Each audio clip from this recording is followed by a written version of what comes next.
Hello everybody and welcome to another awesome episode of History of the Marvel Universe. This channel is sponsored in part by Patreon supporters. If you would like to contribute and vote in monthly polls that help decide what topics get covered on the channel, then you can sign up for an amount of your choosing over at patreon.com/MerryMarvelite. The link is in the description below along with other places you can find me. Previously on the channel, we dove into the origins of Canada's premier superhero team, Alpha Flight. We introduced James MacDonald Hudson, aka Guardian, a scientist from Ontario who developed a high-tech battlesuit. From British Columbia, there was Walter Langowski, a colleague of Bruce Banner who used gamma radiation to transform himself into a Sasquatch. From Nunavut, there's Anne Mackenzie, real name Naria, but better known as Snowbird, a demigod with the ability to shapeshift into any Canadian animal. From Quebec, Jean-Paul and Jean-Marie Beaubier, aka North Star and Aurora, mutant twins with super speed and flight.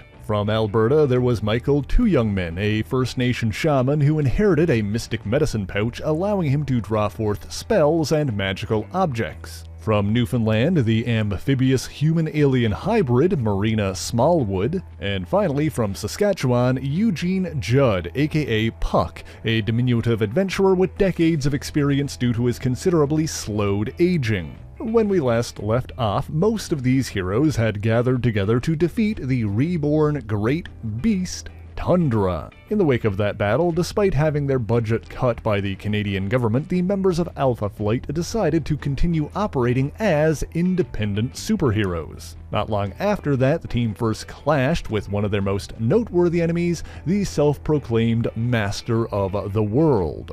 Now, his story begins 40 millennia ago with a nomadic people in the snowy lands of northern Asia. Among them was a strong but selfish warrior named Eshu, who always demanded more for himself. After being exiled from his tribe, he wandered the frozen wastes until he came across a crashed alien spacecraft near the North Pole. This ship actually belonged to the Plodex, the alien race from whom Marrina Smallwood spawned, which we mentioned in the previous Alpha Flight video. I also have a full video on Marrina specifically, which goes into more detail about her and the Plodex in general. The important thing from that for today is that the ship was programmed to lure in and examine local life forms. Eshu was pulled inside and kept alive and awake while he was slowly dissected over an indeterminate amount of time. He was eventually reduced to little more than a human brain and integrated into the ship itself, but after thousands of years of effort, he succeeded in exerting his will over the vessel's computers.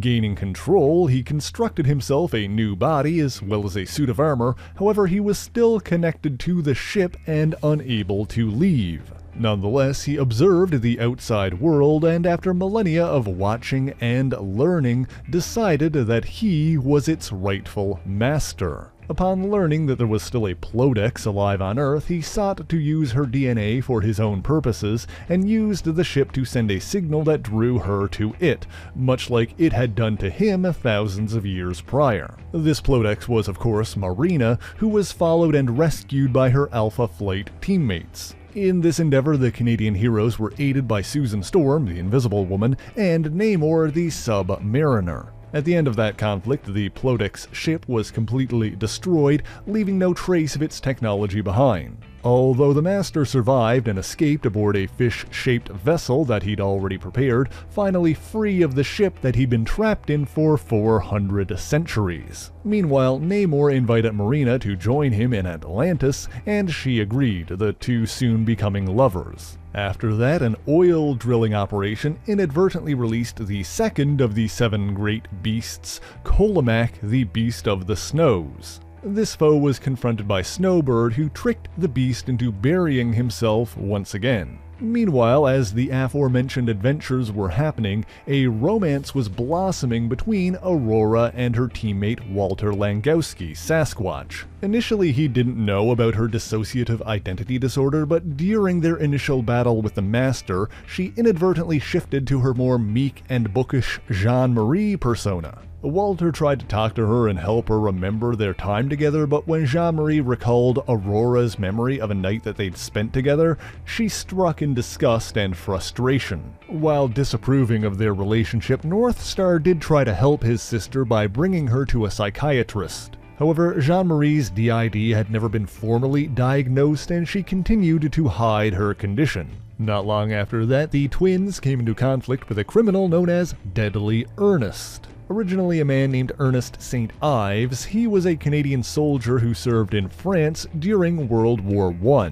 The sole survivor of his company, he was badly injured in an explosion and fell into an underground mire. As the mustard gas closed in around him, he was visited by the specter of death, but vehemently refused her touch. Apparently, his willpower was so great that he successfully rejected death and survived. However, this apparent victory would not be without consequence, as death cursed Ernest with a deadly touch that instantly killed anyone he came into contact with. He returned home to his family, but when his wife ran to embrace him, she too fell victim to this. After that, he accepted his role as a servant of death, became a criminal, and was eventually dubbed Deadly Ernest. In doing so, he abandoned his younger daughter, Jane St. Ives, who had witnessed the death of her mother at his hands. Swearing vengeance, she used a combination of science and sorcery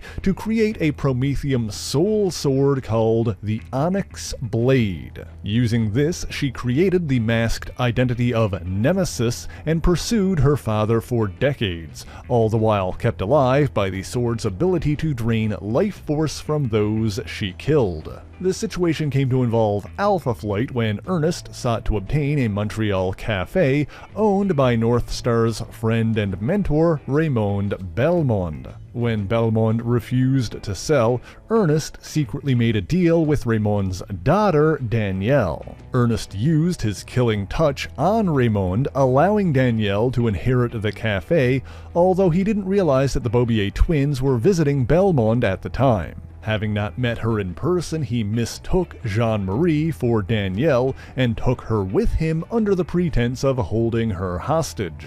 Aurora went along with this, pretending to be Danielle so that she could investigate, but of course she was followed by her brother Northstar. The whole situation came to a head when Nemesis intervened and used her onyx sword to slice her father into pieces. Initially, Northstar suspected that Nemesis was Danielle, but that notion was quickly disproven. In any event, Aurora did uncover evidence of Danielle's secret dealings, and she was subsequently arrested. However, when Northstar revealed that he initially assumed that Aurora had seduced St. Ives, the two got into an argument and Aurora flew off. After that, Sasquatch had an encounter with the Super-Skrull in the Yukon, but we already talked about that one in my video on the Super-Skrull, so you can check that for more details. In the meantime, while all of that stuff was happening, Jerome Jaxon was plotting his revenge from behind the scenes. Now, if you don't remember him from the previous Alpha Flight video, he was James and Heather Hudson's superior back when they worked at Amcan Petroleum.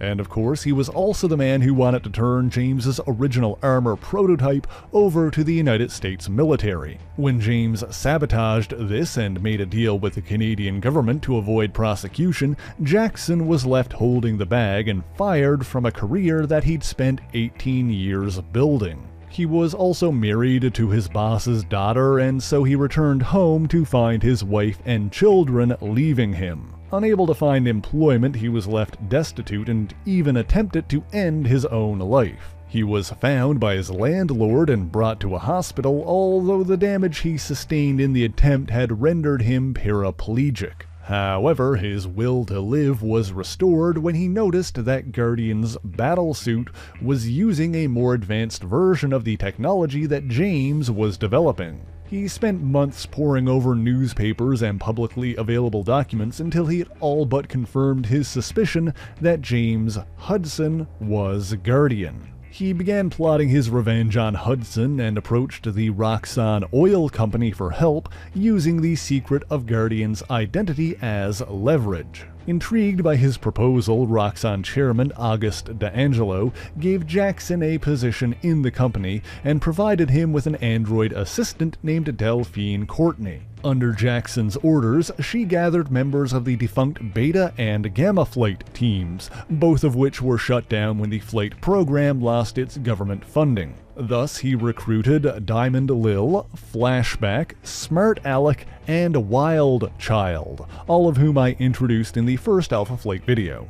Roger Box was also contacted, but he did not want to betray Alpha Flight and joined Jaxon solely to investigate. However, Jaxon anticipated this and was really only interested in obtaining Box's humanoid robot. Box himself was also a wheelchair user, and so his robot was designed to be fully operable via a psycho-cybernetic helmet, effectively transmitting the pilot's mind into the robot. As the second Box, Jerome Jaxon used his other recruits to form the first incarnation of Omega Flight. By kidnapping Heather, Jaxon was able to lure Guardian into an ambush in New York City, and naturally the whole situation culminated in a battle between Alpha and Omega Flight. Heather meanwhile discovered that her captor, Delphine Courtney, was really a robot. She was then left unsupervised, and while she suspected that there was a trap waiting for her, she nonetheless ran off in search of her husband. Meanwhile, back at the battle, while all the others fought, Jaxon isolated Guardian and attacked him alone. In the ensuing conflict, James's suit was badly damaged, but in the end he succeeded in destroying the Box robot with an electronic blast directly from his power pack. Doing so also sent feedback through the control helmet that overwhelmed and killed Jerome Jaxon. However, this also left the power pack highly unstable and ready to explode. He carefully disconnected it, but just as time was running out, Heather walked into the room. As she did, the power pack erupted, and James McDonald Hudson was enveloped by the fiery blast. What Heather didn't know was that at the last possible second, James activated his suit's failsafe, opening a space-time rift that prevented the explosion from reaching her. This also allowed James to narrowly avoid being incinerated, although he was pulled through the rift and deposited on the Jovian moon, Ganymede, thousands of years in the past. His damaged suit wouldn't have sustained him for long, but he was found there by members of an alien race called the Qwrrlln.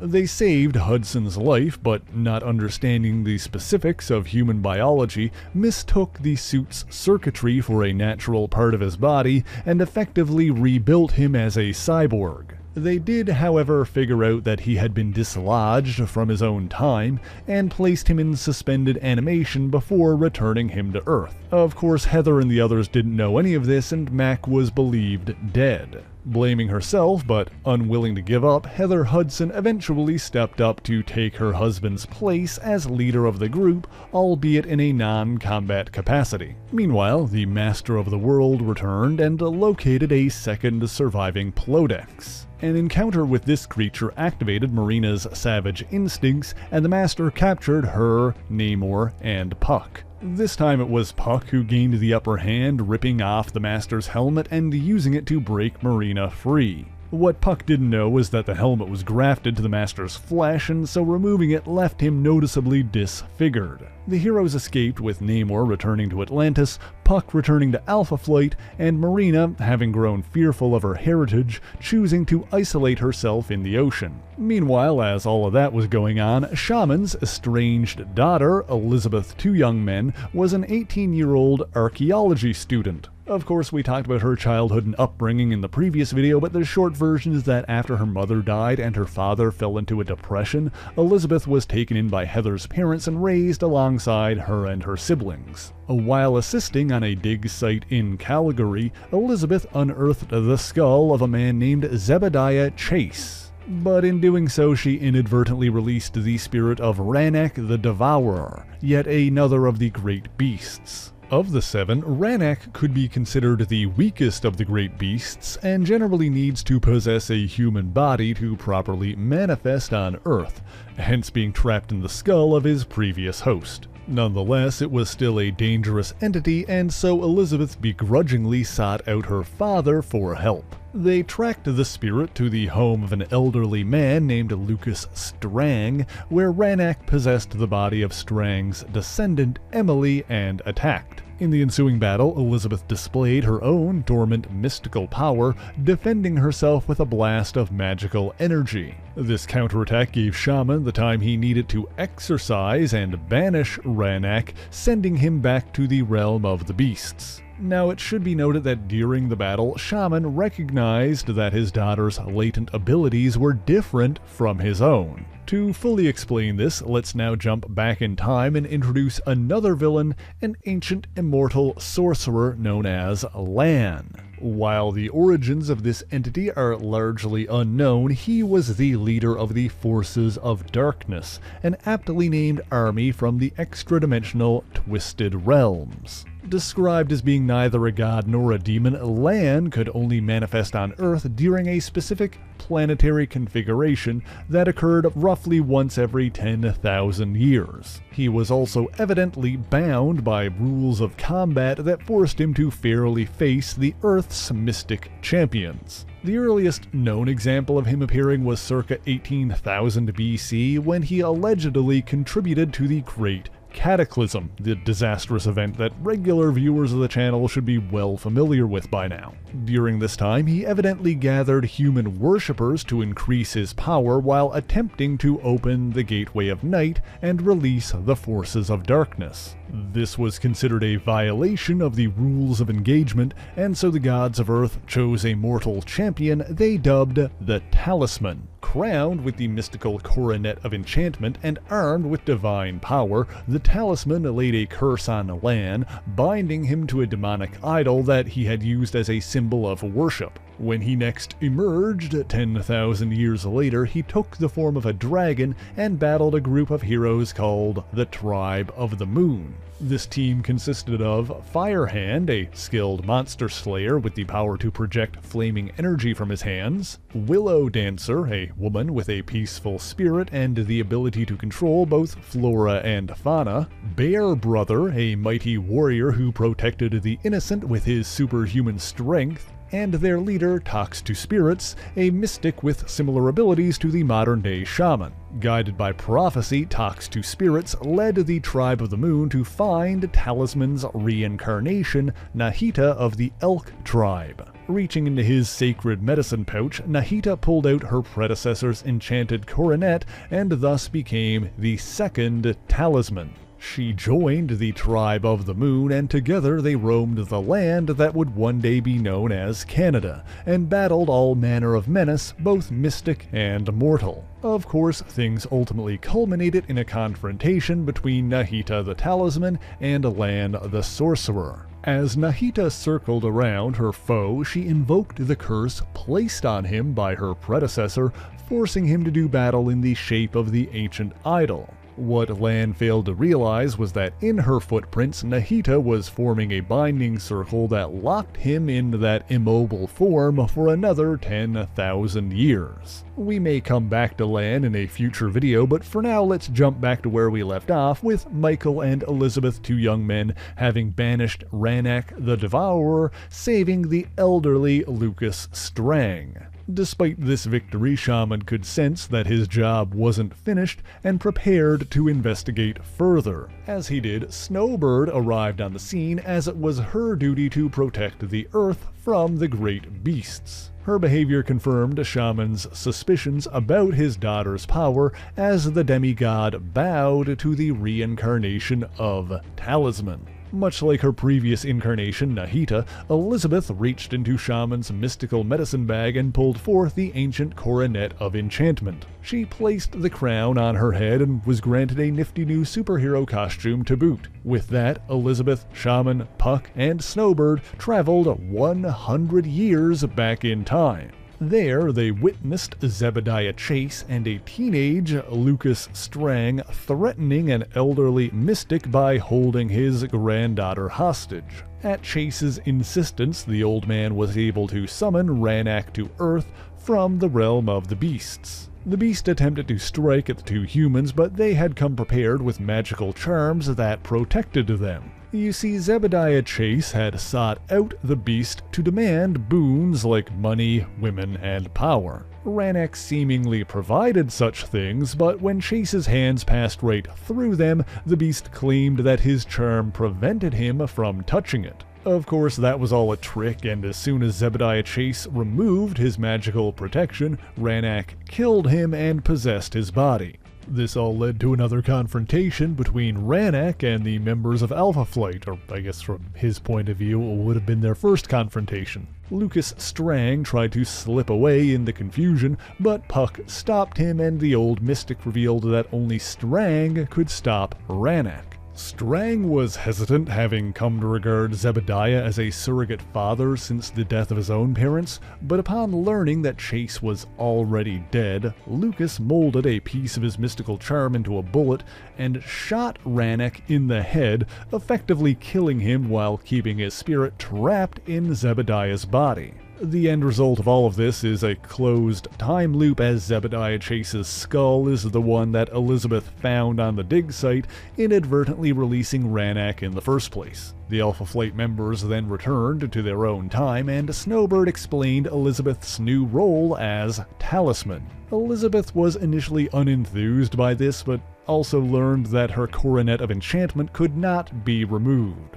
Turning our attention back to Aurora, after her falling out with her brother, she traveled to Vancouver to be with Walter. She spent almost all of her time in her Aurora persona, refusing to let Jean-Marie front. In an attempt to reaffirm her individual identity and keep her alter suppressed, she decided to change her look and cut her own hair. She even convinced Walter to alter her powers, making them more distinct from her twin brothers. As a result, she gained the ability to generate light without him and completed her transformation with a new costume. She and Sasquatch subsequently faced an ancient alchemist known as Gilded Lily, but if you want to know her story, we'll have to continue this topic in a future video. There is plenty more Alpha Flight we could discuss, like the return of the villains we already mentioned, and even more great beasts, so be sure to let me know in the comments if you want another one of these. In the meantime, that is all I have for you this week, and so thank you so much for watching this video.